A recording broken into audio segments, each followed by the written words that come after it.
So wherever you live, you have to deal with water. You're bringing water in and you're sending water out. Even people that don't have a basement but a crawl space have to deal with water issues.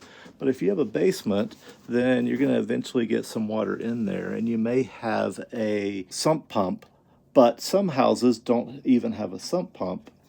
But like mine, I have a floor drain for an old house, and it has to be here because certain things drain through it, but occasionally the storm sewer will back up into my basement, and it's really frustrating. So I'm installing this today. I will show you what's in the box and how it installed for me, and talk a little bit about how it works. Here we're looking at the Sentinel drain guard. It is a sewer backflow prevention. It's a rather specialized device that's going to go into a floor drain where you have a connection to the storm sewer. And so this is something probably more in just older houses, but it's going to fit into the floor. It has the adapter for the 4-inch hole. You'll screw it in. When you tighten these screws down, these will expand to fill the gap. And then the backflow is, as you see, it's kind of a ping pong like ball.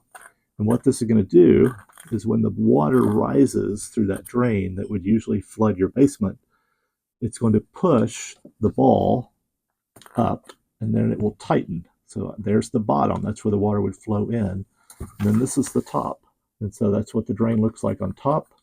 And you can see, oh, I pushed the ball too tight. Okay, so on the top, you can see the ball getting pushed up. And so as I install this in my concrete basement, where we do have issues with flooding, I am looking to prevent the water from coming up, as it occasionally does, and getting our basement wet. So I had to tap this one down. I did it very gently because it is a plastic device and you do not want to break it or crack it, or it certainly won't work then. But you want it to fit in the space well. So the hole that I am putting this one in is concrete, and it's not exactly perfectly round, but I think the device is going to work in it. So mine, I use the adapter because it's a 4-inch hole, and I'm popping it all in here before I finish tightening the screws. But I had a previous device in this made by a different company. This one seems to have some advantages, and one of the things I like about it is the top has an actual grate on it to keep objects from falling down in there. So if something falls down in there, it could potentially block the float device from coming up, and so this is going to help prevent that from being a problem. So this one installed pretty easily. I didn't have any trouble really putting it in. Just making sure that you get it tight is the main point, and making sure that it fits whatever application you're using it for. Here's a close-up. You can just catch a glimpse of the orange ball in there. When it is up, I think you'll be able to tell.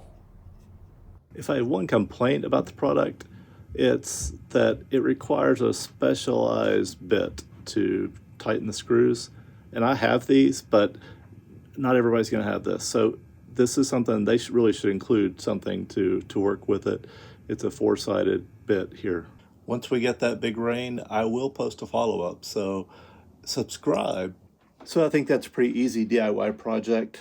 The thing I can't tell you yet is how it will perform the next time we get that 3 or 4-inch rain, that really heavy storm. I do have a backup. I keep a few of these around the house. So this one is by a Cara, and it's just a sensor, and I'm just going to place it here by the drain. And if the water comes up some, I will get a notification. I can come check on it. So just to make sure that I know what's going on and keep up with things. So I hope this video was helpful. If you've had that issue and you want to try a product, I think this one's worth trying. To make sure you install it correctly so it will do what it's supposed to do.